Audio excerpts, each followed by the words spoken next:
সাংস্কৃতিক অঙ্গনের নানান প্রতিভাধর সম্মানিত ব্যক্তিবর্গ, সুধীবৃন্দ, সাংবাদিক বন্ধুগণ, আমার প্রিয় ভাই ও বোনেরা, আমি দুঃখ প্রকাশ করছি আপনারা শুনলেন ঘোষকের কাছে একেবারেই নিরুপায় হয়ে একটা নির্দিষ্ট প্রোগ্রাম মিস করতে পারলাম না, সেখানে আমাকে ওয়াদা রক্ষা করতে হবে বলে। সংক্ষেপে, আমার অত্যন্ত প্রিয়, অত্যন্ত শ্রদ্ধাভাজন, বলতে পারেন মানুষ যেমন মানুষের ভক্ত হয়, ওবায়দ ভাইয়ের একজন ভক্ত হিসেবে আমি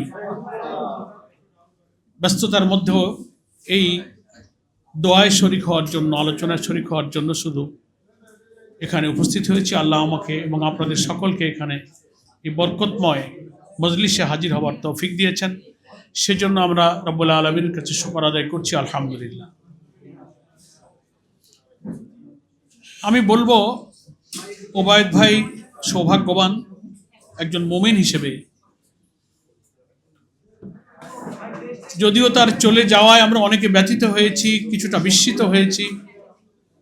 গুরুতর কোনো দুরারোগ্য ব্যাধিতে তিনি আক্রান্ত ছিলেন না, সাধারণ কিছু অসুস্থতায় তিনি শরীরটা অত্যন্ত দুর্বল ছিল। এমন এক সময় তিনি আমাদের এই অঙ্গনকে কিছুটা শূন্যতার মধ্যে ফেলে দিয়ে চলে গিয়েছেন। হায়াত মউত ক্ষমার মালিক,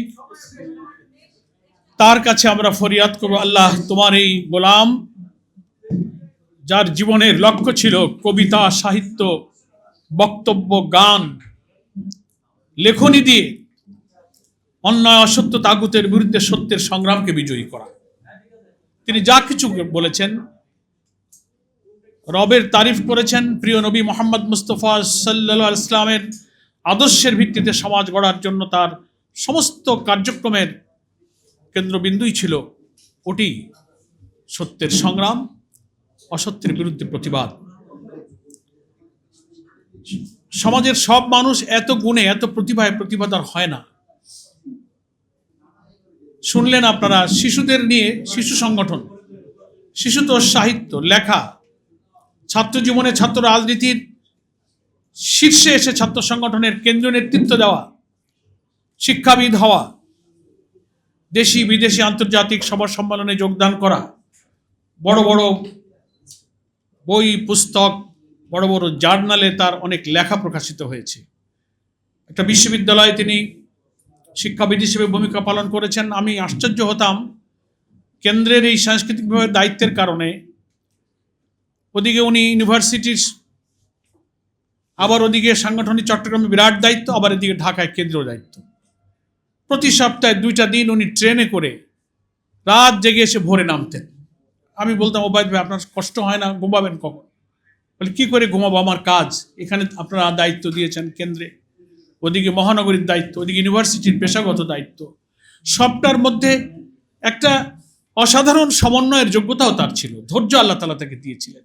কষ্ট ভোগ করতেন, রাত জাগতেন, পরিশ্রম করতেন, মানসিক চাপ তিনি নিতে পারতেন। প্রচণ্ড বৈরিতা, রাজনৈতিক দিক থেকে প্রতিকূল পরিবেশের মধ্য দিয়ে তিনি এসেছেন, গিয়েছেন। আমাদের সাংস্কৃতিক বিভাগ, গবেষণা বিভাগে কাজ করেছেন। পুলিশ, গোয়েন্দা তন্ন তন্ন করে অফিসগুলো খুঁজেছে, ওনাকে খুঁজেছে, অফিস বদল করতে হয়েছে, অবস্থান পরিবর্তন করতে হয়েছে। কিন্তু সত্যের অকুতোভয় এই মৃত্যুঞ্জয়ী সৈনিক কখনো নিজে আন্দোলনের সংগ্রামী পথ থেকে কিন্তু বিচ্যুত হননি, পিছপা হননি, দুর্বল হন। একটা হাদিসের কথা বলে আমি বিদায় নিই। তিনি যে গানটা লিখেছেন, আজকে শুরুতে যে গানটা, আল্লাহ তাআলার প্রশংসা, হাম, যে গানের মধ্যে প্রতিধ্বনিত হয়েছে, আমরা সবাই গানটা শুনছিলাম ঠিকই, কিন্তু লেখাটা যে ওবায়দ ভাইয়ের, কথাগুলো যে তার হৃদয় নিংড়ানো, এ সময় আমরা একটু আপ্লুত হচ্ছিলাম। এবং আমার বিশ্বাস, আল্লাহ রাসূল সাল্লাল্লাহু আলাইহি ওয়াসাল্লাম হাদিসের মধ্যে বলেছেন, কোনো মানুষের যখন মৃত্যু হয়ে দুনিয়া থেকে চলে যায়, তার আর কোনো নেক আমল করার তৌফিক থাকে না। ইযা মাতাল ইনসান ইনকাতা আনহু আমালুহু, কোনো ইনসান মরণ হয়ে গেলে, মৃত্যু হলে তার থেকে তার আমল বিচ্ছিন্ন হয়ে যায়, কেটে যায়। ইল্লা সালাসিন, 3টা জিনিস থাকে। একটা হলো আও সাদাকাতুন জারিয়া, আও ইলমুন ইনতাফাউ বিহি আও ওয়ালাদুন সালিহুন ইয়াদউ লাহু। এমন অব্যাহত সাদাকা, এমন কিছু কাজ দুনিয়াতে রেখে যাওয়া যে তিনি চলে গেলে তার কল্যাণ, তার থেকে উপকৃত হওয়া, তার থেকে মানুষ ওয়েলফেয়ার, চ্যারিটি, তার সার্ভিস, তিনি কবরে থাকবেন, যুগ যুগ ধরে জাতি, মানবতা, সভ্যতা পেতে থাকবে। দ্যাট ইজ কল্ড সাদাকায়ে জারিয়া। দ্বিতীয় হচ্ছে আও ইলমুন ইনতাফাউ বিহি, সুশিক্ষা, উপকারী জ্ঞান, যে জ্ঞান মানুষকে অন্ধকার থেকে আলোর দিকে নিয়ে যায়। ভালো কথা, ভালো চিন্তা, সমাজ পরিবর্তন, কোরআন হাদিস, সৎ নেতৃত্বের সাহচর্য দিয়ে, লেখনী দিয়ে, গান দিয়ে, কবিতা দিয়ে, কোরআন হাদিস থেকে মানব সমাজে যিনি কোনো জ্ঞানের আলো জ্বালিয়ে গিয়েছেন, হাদিসের ভাষায় তাকে বলা হয়েছে আও ইলমুন ইনতাফাউ।